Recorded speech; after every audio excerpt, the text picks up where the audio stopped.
네, 오늘은 신한자산운용의 ETF 컨설팅 팀 김영롱 부장님 모셨습니다. 안녕하세요. 네, 안녕하세요. 반갑습니다. 저 오늘 아침부터 포모가 지금 심하게 옵니다. 많은 분들이 그러죠. 있어도 포모, 없어도 포모. 그렇죠. 네. 오늘 또 이 증권가에서 처음으로 코스피 10,000 넘어간다 이런 네. 또 전망도 나왔더라고요. 네.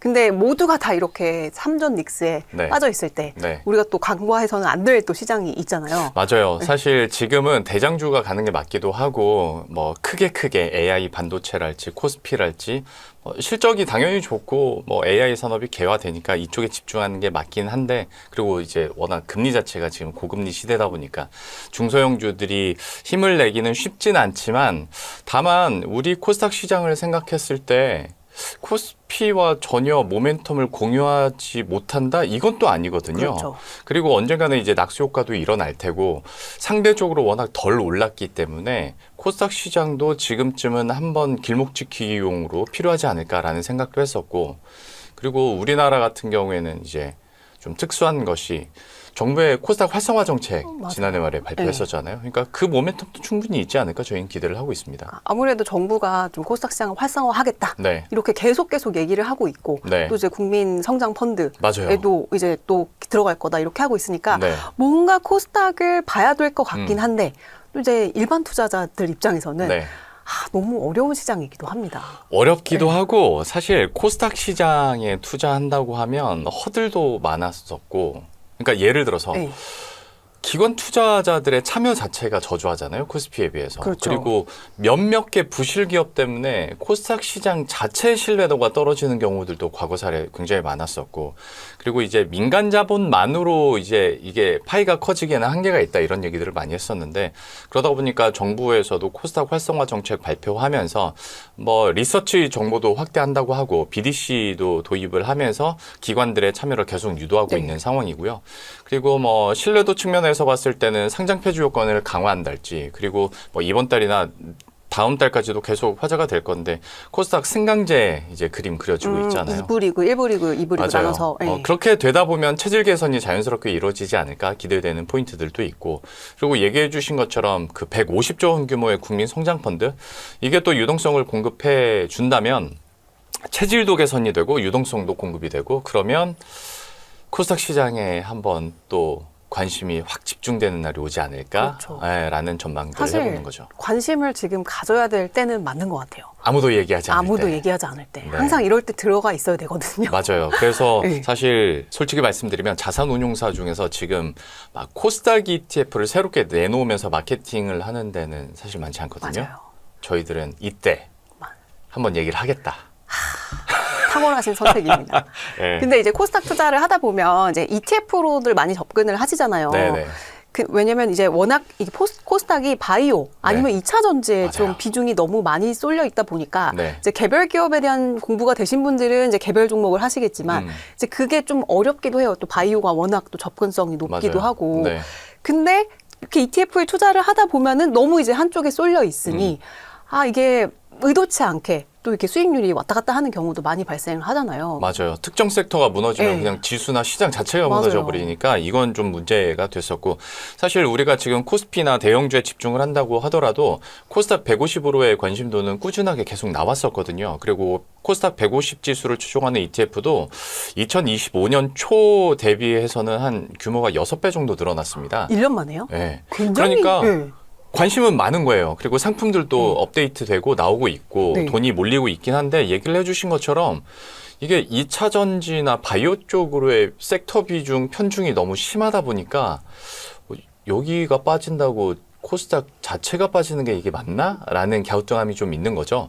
이게 코스피 시가총액 상위 종목들과 비교하면 이게 더 느낌이 확 오실 텐데, 코스피 시가총액 상위 10개 종목하고 코스닥 10개 종목하고 보면, 코스피에는 그 10개 종목 안에 섹터가 한 7개 정도가 분포가 돼 있거든요. 네. 근데 코스닥은 4개로 분포가 훨씬 줄어듭니다. 네. 근데 말이 좋아 4개지 대부분이 2차 전지 아니면 제약 바이오예요. 그렇죠. 로봇이나 반도체 소부장 한두 개 정도 들어가 있는 실정이거든요. 그래서 저희 솔 ETF에서는 코스닥에도 투자는 해야 되는데, 그러면 코스닥을 대표하는 이런 대표 지수형 상품이 좀 새롭게 나와야 되지 않을까? 코스닥 150으로는 너무 한계가 있다라는 걸 느끼고 기획을 하게 된 겁니다. 그러니까 코스피로만 보더라도 코스피 200 추종하는 지수 굉장히 많고 네. 그리고 여기에 조금 더 압축된 상품들도 있거든요. 근데 코스닥에는 없습니다. 그쵸. 코스닥은 대부분이 코스닥 150 지수 추종하는 뭐 패시브 상품들이 많고 이외에는 이제 섹터 쪽으로 넘어가다 보니까 그러면 섹터를 분산시키되 코스닥의 대장주들에 조금 더 집중하는 상품을 내놓으면 어떤 새로운 유형의 대표 지수형 ETF가 탄생할 수 있겠다라고 생각을 해서 저희가 기획을 하고 이번에 상품을 출시하게 된 거고요. 앞에서도 잠깐 말씀드리긴 했는데 지금 뭐 AI 산업이 개화하고 이란 전쟁 이후에 신재생 에너지나 2차 전지에 대한 기대감들 높아지고 이 스토리가 코스피만의 스토리는 아니거든요. 그렇죠. 그러면 결국에는 코스닥 쪽으로도 전이가 될 수 있고 이런 소부장 종목 쪽으로 이 온기가 확대될 수 있기 때문에 뭐 코스닥에도 사실 몇몇 부실 기업 때문에 우리가 등 돌린 거지 로봇, 반도체 소부장, AI 그리고 우선 2차 전지, 바이오 중에서도 일부 바이오는 이제 기술 이전이나 아니면 미국이랑 유럽향으로 숫자가 찍히는 곳들이 있거든요. 그래서 이 모멘텀들만 잘 활용하면 좀 장기적인 시계열로 봤을 때도 충분히 코스닥 지수에 좀 안정적으로 트렌드 로테이션을 가져가면서 투자할 수 있는 상품이 나올 수 있겠다라고 생각해서 저희 솔 코스닥 탑10 ETF를 출시하게 됐습니다. 오, 솔 코스닥 탑10 ETF. 네. 확실히 이게 틈새 시장이 맞는 것 같네요. 그렇죠. 그렇게 네. 생각해 주시면 너무 감사합니다. 왜냐면 정말 코스닥은 코스닥 150 네. 아니면 코스닥 150 레버리지 네. 아니면 이제 올해 초에 3월달 나왔던 코스닥 네. 액티브 네. 이렇게만 있는데 다 뭔가 조금씩 아쉬운 구석이 있었거든요. 맞아요. 네, 그러니까 왜냐면 또 삼천당제약 사태가 또 일어나면서 액티브가 또 확 식기도 하고 네. 차마 그러니까 이제 타사 상품이라 저희가 직접적으로 네네네. 말씀은 못 드리지만 딱 그 포인트입니다. 네네. 쉽지 않은 거죠. 그쵸. 전문가가 운용을 하더라도 이게 어떤 특정 바이오 혹은 특정 기업이 무너지면 수익률 자체에 너무 큰 타격을 주다 보니까 이거를 좀 상쇄할 수밖에 없겠다라는 고민을 했던 거고 그래서 저희 이 상품의 컨셉도 대표 성장주 10개 종목에 집중 투자하는 건 맞는데 대신 섹터를 분산하겠다라는 겁니다. 그래서 섹터에 캡을 씌우게 됐는데요. 쉽게 설명드리면 동일 섹터 안에서는 종목을 3개로 제한합니다. 그러면 인위적으로라도 섹터가 분산될 수밖에 없어요. 그렇죠. 그 10개 종목에서. 그러면 이제 섹터는 분산이 되고 그 섹터 안에 들어가는 종목들은 어느 정도 선별이 되는 효과를 주기도 할 뿐더러 특정 테마가 급락한다고 해서 지수 전체가 무너지는 그런 현상들도 어느 정도는 방어할 수 있겠다라는 거죠. 그래서 코스닥 탑10이라고 한다면 그냥 직감적으로 생각했을 때는 1위부터 10위까지 그냥 담나라고 생각하실 수도 있겠지만 그게 아니라 섹터를 분산시켜서 동일 섹터 내에서는 3개로 제한시켜 놓고 그 안에서 대장주에 우리가 집중 투자하겠다. 이렇게 하면 분산의 힘도 가져가면서 어떤 지금의 대장주가 끌고 가는 시장의 그런 효과들도 반영할 수 있지 않을까 저희는 기대를 하고 있습니다. 오, 그렇네요. 그러니까 대장주, 그러니까 섹터별로 네. 대장주에 투자하는 그렇죠. 코스닥 ETF가 예. 이 탑10 ETF가 코스닥에서는 처음 나오는 거 맞죠? 처음입니다. 네. 와, 이거 우리 그것도 해야 되겠다. 저희 그 댓글에 달아주셔서 애칭 정해주시면 네. 또 저희가 10분 선정해가지고 이 커피 쿠폰 보내드리거든요. 아니 안 그래도 네. 지난달에 그 미국 우주항공 탑10 네. 관련해서 이름을 받았는데 저희가 생각지도 못한 그쵸. 별칭들을 많이 지어주셔가지고 진짜 구독자분들이 아이디어가 깜짝 놀랐습니다. 진짜 우리의 생각을 다 뛰어넘는. 그러니까 저희들도 네. 상품명을 줄일 생각만 했지 그쵸. 아예 새로운 단어를 네. 이렇게 늘 생각을 못했는데 네, 아이디어가 확실히 그리고 이제 코스닥 이런 이제 상품들은 그 애칭이 있으면 또 너무 좋잖아요. 맞아요. 또 솔미당 뭐 이런 맞아요. 것처럼. 맞습니다. 예. 그래서 솔이 들어가긴 해야 되겠죠? 아니 이것도 그렇지 않아도 되나요? 여러분께 네. 자유도를 드리려고요. 그렇죠. 저희가 제한시키니까 이게 오히려 안 좋더라고요. 오케이. 여러분, 이 솔 코스닥 탑10 ETF 애칭 이제 생각하셔서 네. 이제 댓글에 달아주시면 저희가 10분 선정해서 커피 쿠폰 보내드리도록 하겠습니다. 부탁드리겠습니다. 네. 그러면 이게 또 상품에 대해서 좀 더 자세히 얘기를 해보면 네. 한 섹터당 최대 3개 종목까지 담을 수 있다고 하셨으면 이게 10개에 투자를 하게 되면 최소 4개 섹터가 그럼 들어가게 되는 그렇죠. 거거든요. 단순 계산해도 네. 4개 섹터 이상은 분산이 되는 거고 그러니까 시장의 트렌드나 순환매 장세도 그러면 어느 정도 대응이 가능한 네. 그런 포트폴리오 구성이 될 뿐더러 여기에 들어가 있는 섹터들이 뭐 2차 전지, 그다음에 제약바이오 이건 당연히 들어가 있고 이외에도 AI, 반도체 소부장, 로봇 등이 있는데 지금 말씀드린 산업군들 생각해 보시면 앞에서 말씀드렸던 그 코스닥 활성화 정책의 수혜를 받아가는 그리고 가장 처음으로 좀 유동성이 공급될 것으로 기대되는 그런 산업군들이거든요. 네. 때문에 여기에 대한 기대감들도 계속 커지고 시장과 정부 정책의 수혜를 받을 수 있지 않을까라고 기대를 하고 있고요. 조금 더 직관적으로 좀 비교를 해드리고 싶어서 저희 코스닥 탑10 ETF의 구성 종목 10개하고 코스닥 150 구성 종목들의 상위 10개 종목을 한번 비교를 해봤는데요. 이 표를 보시면 가장 큰 차이점이라고 한다면 일단 바이오 종목들이 너무 많이 들어가 있었는데 저희는 이 중에서 몇 개 종목을 제외시키고 네. 이 자리를 반도체 소부장과 로봇 종목으로 추가를 했습니다. 아, 그리고 또 한 가지 특징은 대신 대장 섹터나 대장 주에게는 또 힘을 실어줘야 되니까요. 여기에 비중을 조금 더 집중을 하게 됐는데요. 그래서 결과적으로 2차 전지나 바이오 섹터에는 한 35% 내외의 비중이 실리게 되고요. 이외에도 반도체 소부장과 로봇 쪽으로 한 15에서 18% 정도 비중을 나눠가면서 섹터는 분산하되 네. 집중은 하자. 그렇죠. 가장 수혜를 받을 수 있는 섹터군과 대장주에는 조금 더 힘을 싣자라는 컨셉을 유지를 했습니다. 이렇게 되다 보면 뭐 계속 반복해서 말씀드리는 건 특정 테마의 독식을 막을 수가 있다. 그러면 한 테마가 무너진다고 해서 시장이나 지수 자체가 무너지는 것은 우리가 어느 정도 방어를 할 수 있겠다라는 게 첫 번째고, 두 번째는 저희가 매 분기마다 이제 정기 리밸런싱을 하게 되는데, 그럼 이렇게 되면 자연스럽게 트렌드 로테이션이 되는 거예요. 그렇죠. 그러니까 장기적으로 봤을 때는 이 안에 들어가는 섹터가 변할 수도 있고요. 섹터 안에 종목들도 시가총액 순위에 변동이 생기면서 또 들어가는 종목들이 달라질 수 있거든요.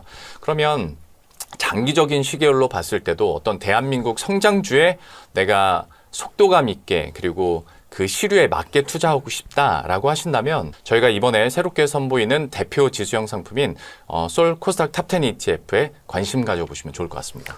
이게 확실히 보니까 기존 코스닥 150이 네. 이제 바이오와 2차 전지에 좀 너무 집중적으로 편입이 돼 있었다면 그렇죠. 이거는 네 가지 이제 현재로서 네 가지 섹터가 이제 바이오, 네. 2차 전지, 반도체 소부장, 로봇. 맞아요. 이렇게. 최소 4개 섹터 최소 이상은 4개. 들어가게 만들어 놓은 거죠. 그렇지만 어쨌든 바이오, 2차 전지에 조금 집중할 수 있는 것은 집중해보자. 맞아요. 이런 개념이네요. 그러니까 네. 분산만 신경 쓰다가는 시장을 전혀 못 따라갈 수도 있잖아요. 지금은 그냥 가는 종목들 그리고 대장주들만 가는 시장이기 네. 때문에 두 마리 토끼를 좀 잡기 위해서 저희가 좀 노력을 한 부분입니다. 오, 이거 굉장히 누가 아이디어 낸 거예요? 이거 너무 좋은데요? 저희 ETF 그룹에서 전체적으로 그렇구나. 매일매일 공부하면서. 이게 확실히 자신이 없는 코스닥 투자에 자신이 없고 그리고 네. 이제 연초에 또 코스닥 막 올랐을 때 네네. 막 들어가신 분들도 지금 좀 속상하신 분들도 있잖아요. 특히 이제 바이오 비중이 높을수록 그렇죠. 속상하시죠. 예. 근데 이게 딱 10개 종목만 포함이 되는 거예요? 네, 딱 10개 종목으로 제한을 시켜놨고 그렇게 해야 섹터를 분산하면서도 조금 더 이런 대장주에 집중할 수 있겠다라고 생각을 했고, 또 한 가지는 섹터가 이렇게 다양하게 분산이 돼야 장기적으로 봤을 때 산업이 어떻게 바뀔지 모르잖아요. 그렇죠. 거기에 우리가 마음 편하게 대응할 수 있지 어디에 집중하고 종목을 계속 번갈아 가면서 바꾸게 된다면 오히려 그게 수익률을 녹이는 단점으로 작용을 하더라고요. 결과적으로 봤더니.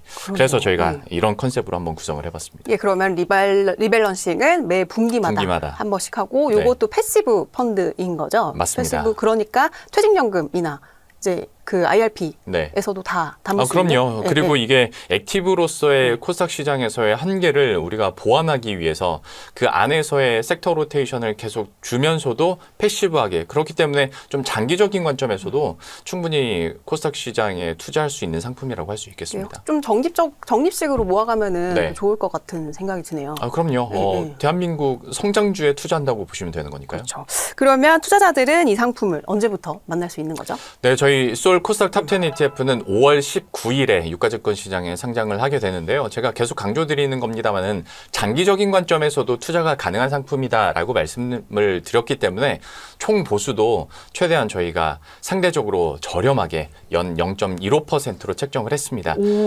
대표 지수형이기도 하고 아무리 그 안에서 저희가 섹터 로테이션을 한다고 했습니다만은 그래도 우리 개인 투자자분들 장기 수익률 관점에서는 보수가 싸면 쌀수록 그렇죠. 좋으니까요. 그래서 이렇게 책정을 했으니까 여러분들도 한번 관심 가져주시면 감사하겠습니다. 보수도 매력적이네요. 네, 이게 그렇죠. 코스닥 액티브 ETF 보수가 0.5에서 0.8 정도 되거든요. 그렇죠. 네. 근데 이게 0.15%면은 이게 사실 이제 비용도 복리 효과로 이제 그럼요. 커지잖아요. 그러니까 맞아요. 장기 투자하시는 분들은 보수도 꼭 이렇게 한 번씩 체크를 해주시면 좋을 것 같고 상대적으로 좀 저렴한 비용으로 코스닥 주도주 이제 각 섹터별 주도주 그렇습니다. 10개에 투자할 수 있는 상품이다. 네. 이렇게 보면 되겠네요. 정확합니다. 네네. 네. 이게 확실히 뭔가 순한 맛과 매운맛 사이에 있는 그 어떤 맞아요. 네, 그런 느낌이 들어요. 저희 솔 네. ETF가 가장 잘하는 게 그 네. 포인트거든요. 순한 맛만 있으면 또 엣지가 없고 그렇죠. 엣지만 있으면 변동 위험이 큰데 그 중간 어딘가를 찾는 게 저희 숙제입니다. 맞아요. 네. 서울 코스닥 탑10 ETF 예. 이제 애칭